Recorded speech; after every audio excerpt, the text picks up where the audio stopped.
આ અગાઉના વિડીયોમાં વિદ્યાર્થી મિત્રો આપણે આયોજનનો અર્થ, ખ્યાલ અને એમની લાક્ષણિકતાનો અભ્યાસ કર્યો અને આપણે શીખ્યા કે આયોજન છે એ ધંધાની સફળતા માટે કેટલો જરૂરી છે. એમના ફાયદા આપણે જોયા કે આયોજન કરવાથી દરેક કાર્ય વ્યવસ્થિત રીતે થાય છે અને આપણી ધ્યેય સિદ્ધિ છે એ સરળ બને છે. આજે આપણે આ વિડીયોમાં આયોજનની જે અમુક મર્યાદાઓ છે એનો અભ્યાસ કરશું. આપણે જાણીએ છીએ કે આયોજન સર્વવ્યાપી છે. દરેક ક્ષેત્રની અંદર આયોજન જરૂરી છે. આયોજન વગર કોઈ પણ ક્ષેત્રમાં ચાલી શકે તેમ નથી અને કોઈ પણ કાર્ય વ્યવસ્થિત રીતે પૂરું કરવું હશે તો આયોજન આપણા માટે એક પથદર્શક બને છે. પરંતુ તેની સામે ટીકાકારો અને નિષ્ણાંતો દ્વારા અમુક ટીકાઓ કરવામાં આવી છે, અમુક મર્યાદાઓ જોવામાં આવી છે, જેનો આપણે અભ્યાસ કરીએ. સૌપ્રથમ આયોજનની મર્યાદા જોઈએ તો ભાવિની અનિશ્ચિતતા. Future is uncertain. ભવિષ્ય છે કેવું છે? અનિશ્ચિત છે.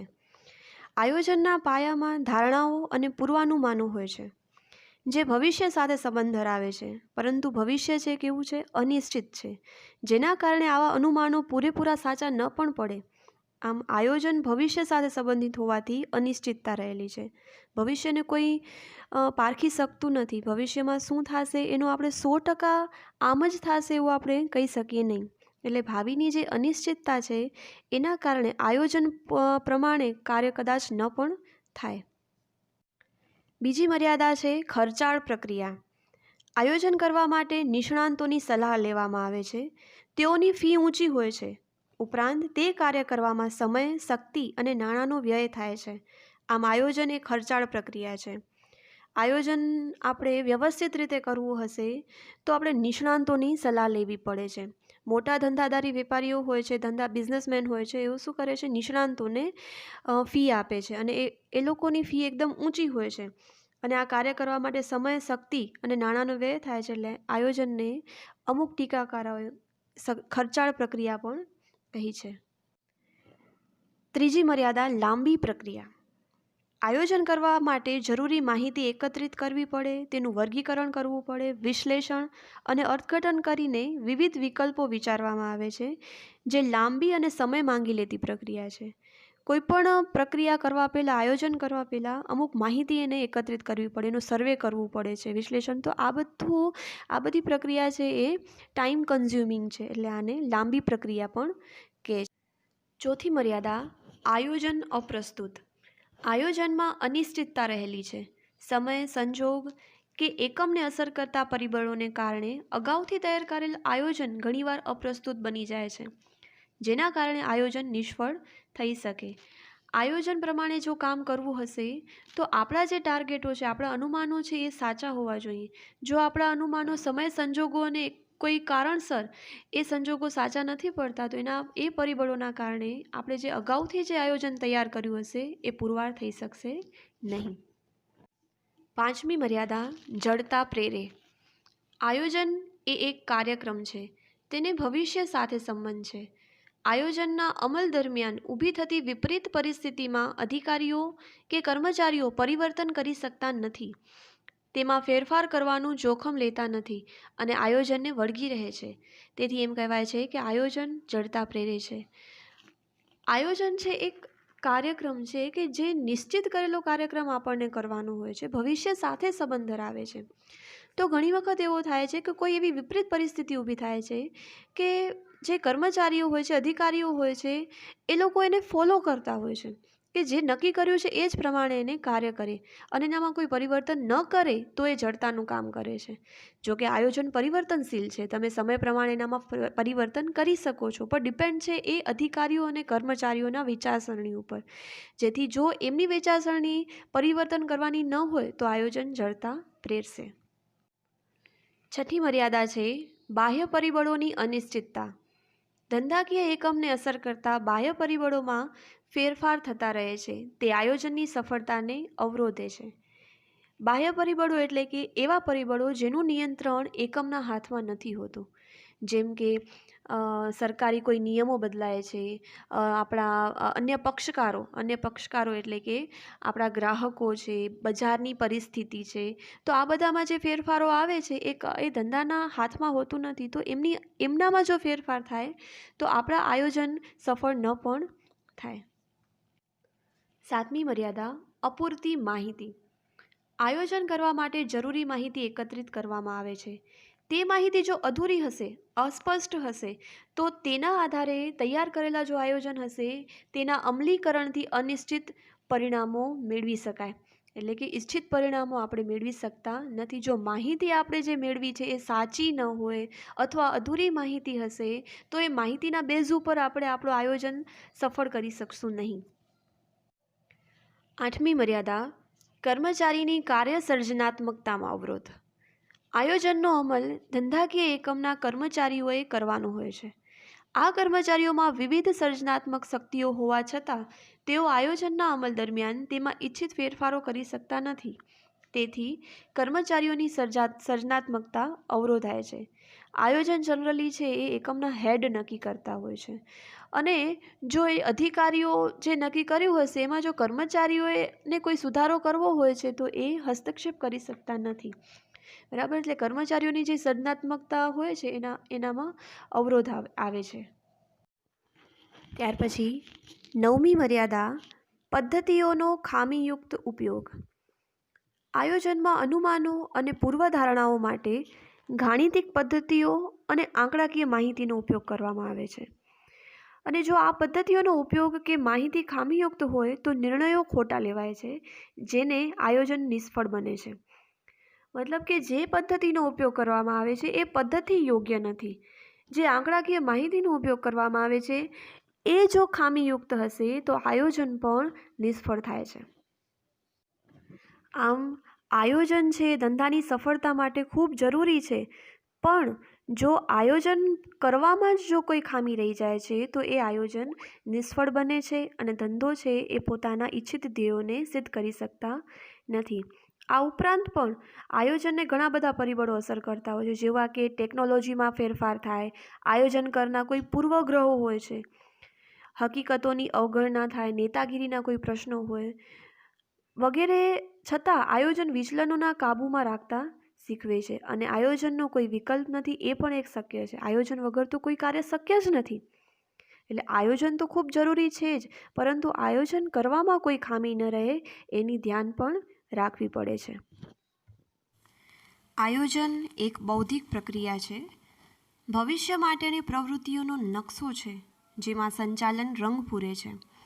ભવિષ્ય અનિશ્ચિત હોવાથી નક્કી કરેલ આયોજનને તબક્કાવાર પાર પાડવા માટેની પ્રક્રિયાને અમલમાં મૂકવામાં આવે છે. તો આયોજનની પ્રક્રિયાનો પ્રથમ તબક્કો છે હેતુ નિર્ધારણ. આયોજનનો પ્રથમ તબક્કો હેતુ નિર્ધારણનો છે. માટે જ કહેવામાં આવે છે કે હેતુઓની પસંદગી યોગ્ય રીતે થઈ હોય તો જ આયોજન સંચાલકોને ઉપયોગી નીવડી શકે. હેતુઓ વ્યવહારિક હોવા જોઈએ, એટલે કે તે વાસ્તવિક અને બુદ્ધિગમ્ય હોવા જોઈએ. હેતુ કેવો હોવો જોઈએ એ સૌપ્રથમ નક્કી કરવાનો છે. ધંધો છે એ શેના માટે કરવામાં આવે છે તે નક્કી કરવું પડે છે. બીજો તબક્કો છે આયોજનના આધાર સ્પષ્ટ કરવા. હેતુઓની સ્પષ્ટતા કર્યા પછી આયોજનને પાર પાડવા માટે તેના આધારોની સ્પષ્ટતા જરૂરી છે. આ આધારો એટલે કે અનુમાનો અથવા પૂર્વધારણાઓ. એકમને અસર કરતા આંતરિક અને બાહ્ય પરિબળોને ધ્યાનમાં રાખી પૂર્વધારણાઓ કરવામાં આવે છે. આ આધારો જો સ્પષ્ટ અને ચોક્કસ ન હોય તો આયોજન સફળ થતું નથી. આયોજનના હેતુ નક્કી કરી લઈએ છીએ પછી એના માટેના આધારો એટલે કે અનુમાનો અને પૂર્વધારણાઓ નક્કી કરવાની હોય છે. આયોજનની પ્રક્રિયાનો ત્રીજો તબક્કો છે માહિતી એકત્રિત કરી તેનું વિશ્લેષણ કરવું. આયોજનના આધારો એટલે કે અનુમાનો અને પૂર્વધારણાઓ સ્પષ્ટ કર્યા બાદ આયોજન માટે જરૂરી માહિતી પ્રત્યક્ષ કે પરોક્ષ રીતે એકત્રિત કરવામાં આવે છે. તેનું વર્ગીકરણ કર્યા બાદ વિશ્લેષણ અને અર્થઘટન કરવામાં આવે છે, જેના આધારે પૂર્વાનુમાન કરવામાં આવે તો ભવિષ્યમાં આયોજનના સચોટ પરિણામ મળે. હેતુ નક્કી કરી દઈએ છીએ ત્યાર પછી પૂર્વાનુમાનો કરીએ છીએ ભવિષ્યના, અને એ અનુમાનો માટે કરી અને માહિતી એકત્રિત કરતા હોઈએ છીએ. માહિતી છે એ પ્રત્યક્ષ કે પરોક્ષ રીતે અલગ અલગ જગ્યાએથી માહિતીને મેળવવામાં આવે છે અને માહિતી મેળવ્યા પછી તેમનું વર્ગીકરણ અને વિશ્લેષણ કરવામાં આવે છે અને માહિતીનું અર્થઘટન કરવામાં આવે છે, જેથી પૂર્વાનુમાન આપણે જે કર્યા છે એના સાથે એ જોડવામાં આવે છે અને ભવિષ્યના આયોજનના પથ ઉપર આપણે આગળ વધી શકીએ છીએ અને આપણા સચોટ પરિણામો તરફ આગળ વધી શકીએ છીએ.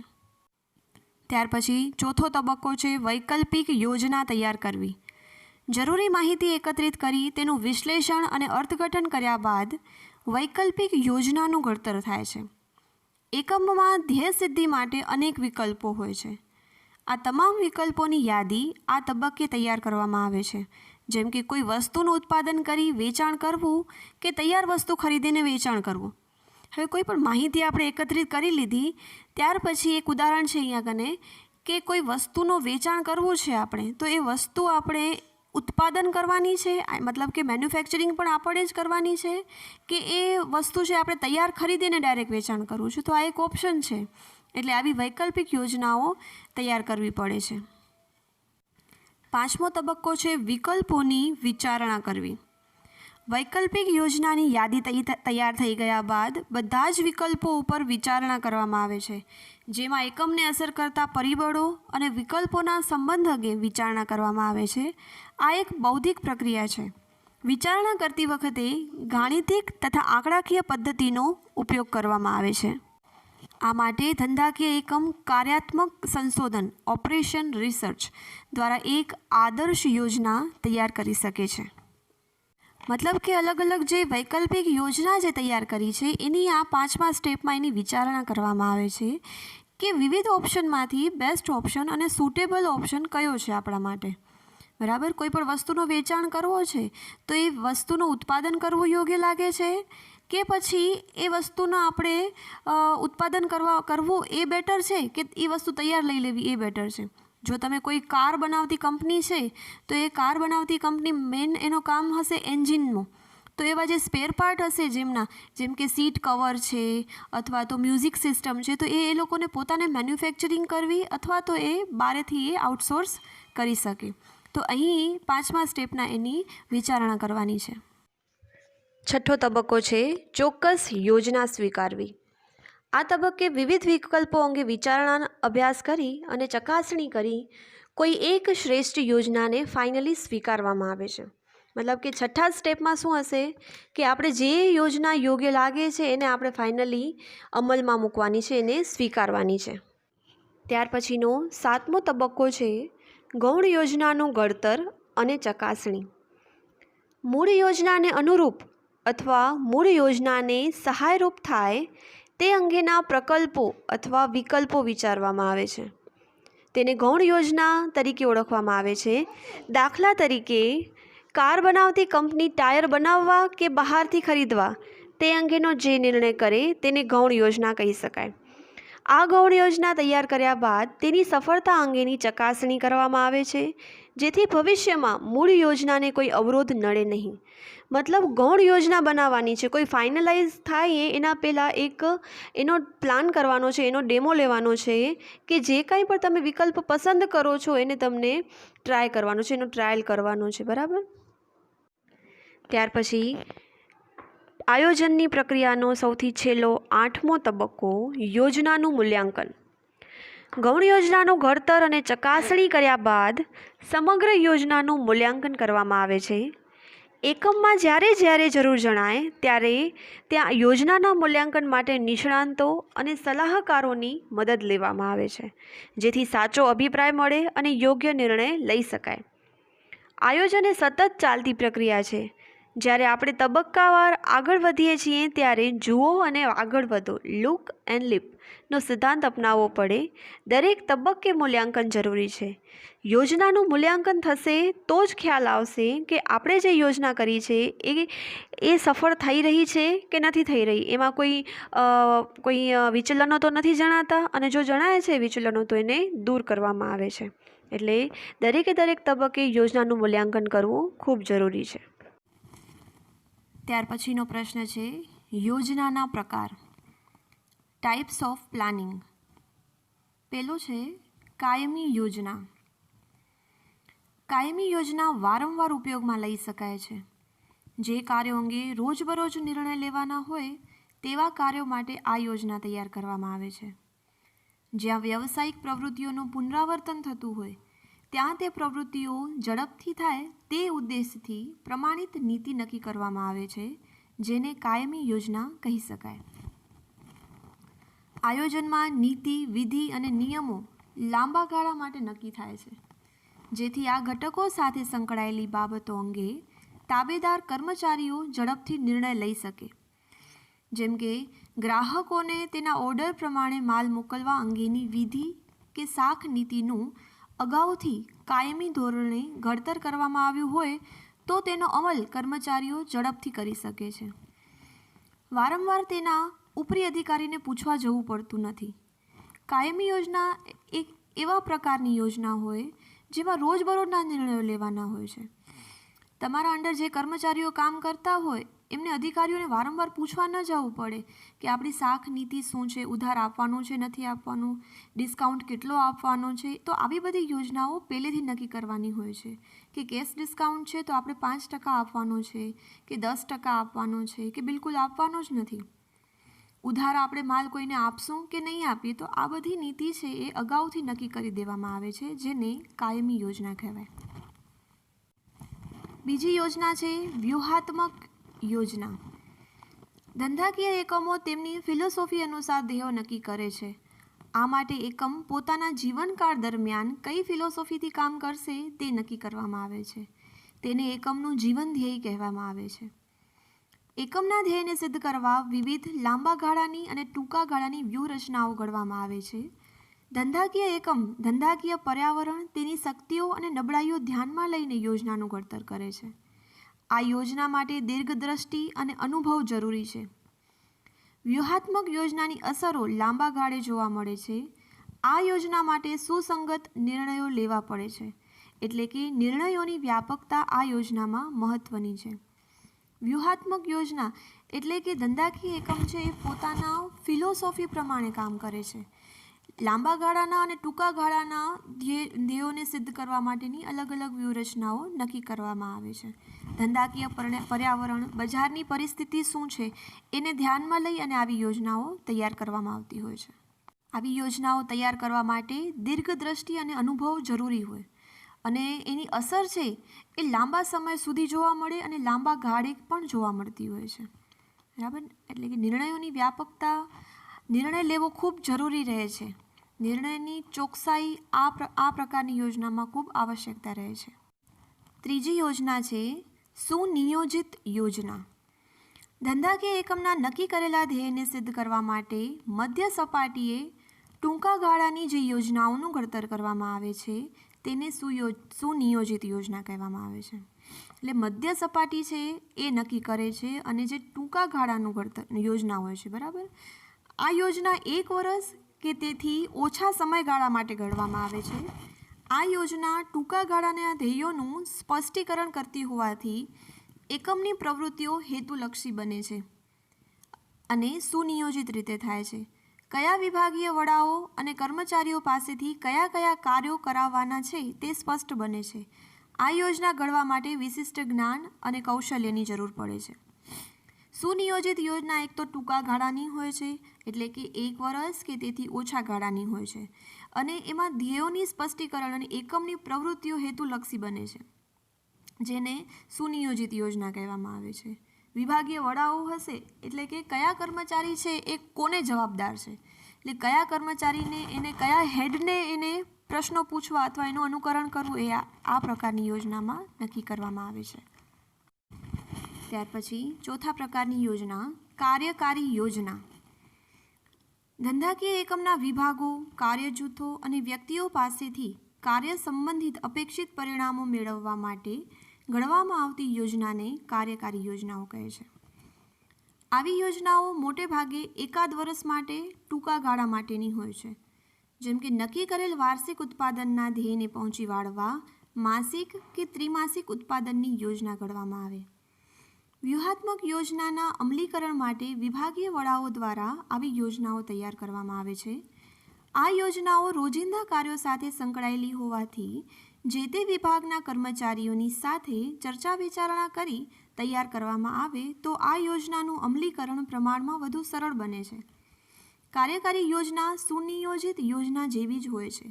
આપણે અગાઉ સુનિયોજિત યોજના જોઈ, એ પણ ટૂંકા ગાળાની છે. કાર્યકારી યોજના પણ ટૂંકા ગાળાની છે. હવે વાર્ષિક ધ્યેયને પૂરા કરવા માટે ત્રિમાસિક એટલે કે 3 મહિનાના ધ્યેયો પૂરા થયા છે કે નહીં, અઠવાડિયાના ધ્યેયો પૂરા થયા છે કે નહીં, મહિનાના ધ્યેયો પૂરા થયા છે કે નહીં, તેવી રીતે જે ધ્યેયોને પૂરા કરવા માટે એની પણ અંદર શું કરવામાં આવે છે, એ ધ્યેયોને પણ વહેંચી દેવામાં આવે છે.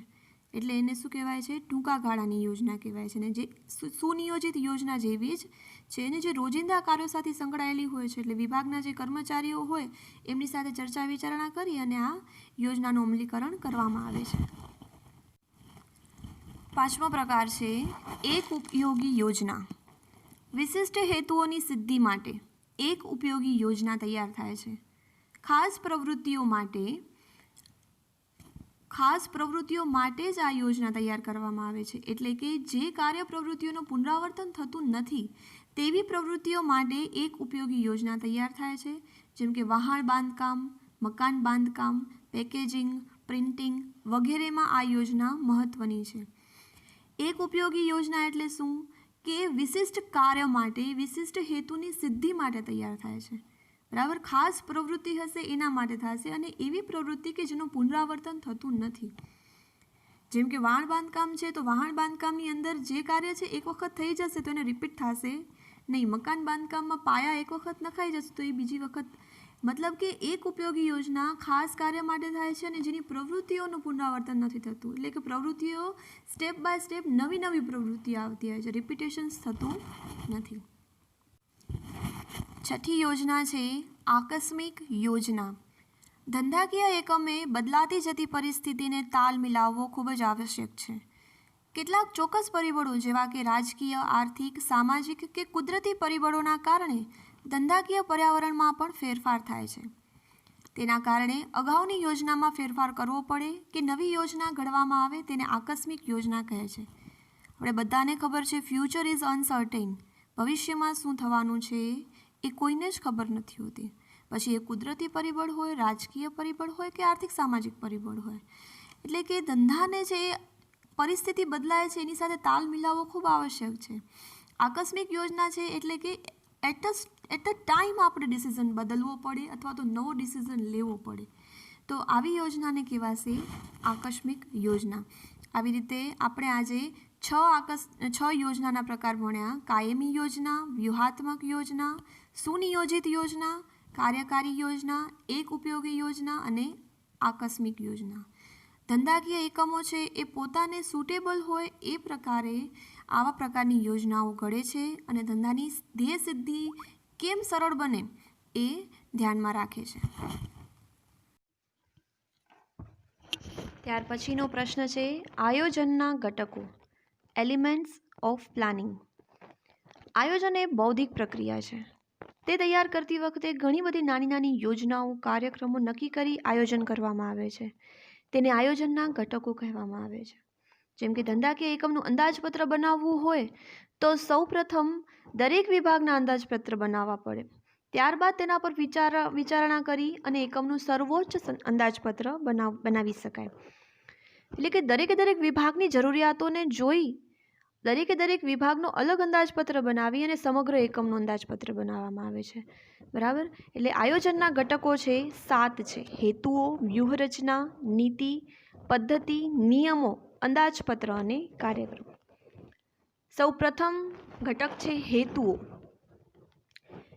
ધ્યેય નક્કી કરવું અને તેને પાર પાડવું તે ધંધાકીય એકમનો મુખ્ય હેતુ છે. તે નક્કી કરતી વખતે એકમને અસર કરતા દરેક પરિબળોને ધ્યાનમાં લેવા પડે.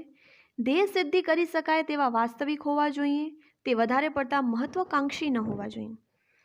મતલબ કે કોઈ પણ એકમ છે એને ધ્યેય કેવા રાખવા જોઈએ? અતિશય ઊંચા ધ્યેય રાખો અને જે પૂરા જ ન થાય તો દરેક વખતે એકમ છે નિષ્ફળ થશે.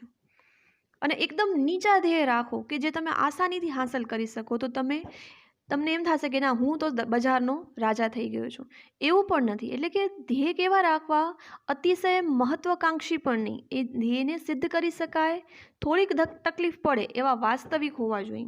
બરાબર. બીજો એકમનો આયોજનનો ઘટક છે વ્યૂહરચના.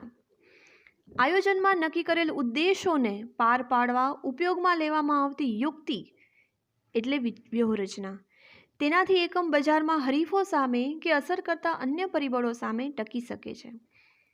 વ્યૂહરચનાનો ઉપયોગ લશ્કર અને રમતગમત જેવા ક્ષેત્રોમાં મોટા પ્રમાણમાં કરવામાં આવે છે. વ્યૂહરચના હરીફોથી ગુપ્ત રહે તે પણ જરૂરી છે. યોગ્ય વ્યૂહરચનાને કારણે એકમને મહત્તમ સફળતાની ખાતરી મળે છે. હવે ડિપેન્ડ છે તમે કેવી વ્યૂહરચના લઈ અને માર્કેટમાં ઊભા છો. એક ઉપર એક ફ્રી કોઈ પણ પ્રોડક્ટ છે એનામાં તમે કયા પ્રકારની ઓફર રાખો છો, buy one get one free, અથવા તો તમે જે પ્રકારની વ્યૂહરચનાઓ કરો છો એના મુખ્ય હેતુ શું હોય છે કે તમે હરીફો સામે ટકો, બજારમાં તમારું એક સ્થાન મેળવો. બરાબર. એટલે વ્યૂહરચના પણ એક આયોજનનો ઘટક છે. ત્રીજો ઘટક છે નીતિ. આયોજનમાં નક્કી કરેલા ધ્યેયને પાર પાડવા સંચાલકો જે નિર્ણયો અને વ્યૂહરચના નક્કી કરે તેને નીતિ કહે છે. નીતિ એકમની એક છાપ ઊભી કરે છે.